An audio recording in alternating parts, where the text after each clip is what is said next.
Okay, so we are all here because we all use Quick Podcast Studio differently, and honestly, when I found out what everyone was doing with it, I had to bring you all together because this is wild. Let's go around. Sarah, you first.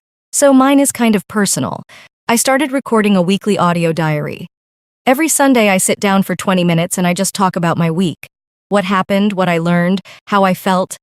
QPS turns it into a beautiful produced episode.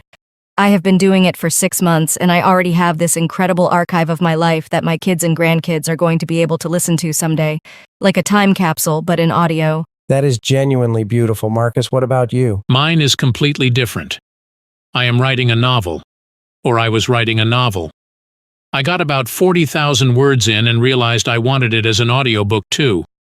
So I started feeding chapters into QPS. The AI voices bring the characters to life in ways I never imagined. I have a villain with this deep, gravelly voice and a protagonist who sounds warm and genuine. My beta readers are listening to chapters instead of reading them now. An audiobook studio in your browser. I love that. Priya, what are you doing with it? Okay, so mine started as a joke and turned into a business. My grandmother has these incredible recipes that have been in our family for generations.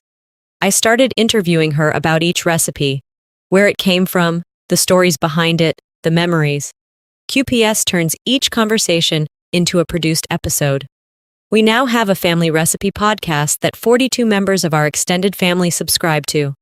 Grandma is 81 years old, and she has a podcast. Your grandmother has a podcast. My grandmother has a podcast, and she loves it. That might be the best thing I have ever heard. So we have a personal life archive, an audiobook studio, and a family recipe show.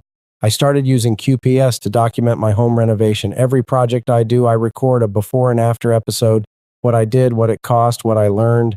It started as notes for myself, and now I have contractors reaching out because they found my podcast when searching for renovation tips. The search thing is huge. I found my weekly diary episodes are showing up when people search for journaling and mindfulness content. I never expected strangers to find it, but they do. Same with the audiobook chapters. People searching for fiction podcasts are finding my novel. It is becoming a marketing tool for the book before the book is even finished. Grandma gets recognized at church now. What else could people do with this? Like, where does it end? Corporate training libraries, companies recording onboarding content for new employees. Language learning. Imagine producing a podcast in a language you are learning to practice listening. Church sermon archives, local news, school projects, a neighborhood newsletter in audio form. Travel diaries recorded on the road, sports commentary, true crime about your local area, bedtime stories for your kids with their names written into the script. Okay, that bedtime story one. Someone needs to do that immediately. Quick Podcast Studio is not just a podcast tool. It is an audio creation engine that works for whatever you want to preserve, share, teach, or tell. And you can make your first episode in under 30 minutes completely free. Grandma did it in 26.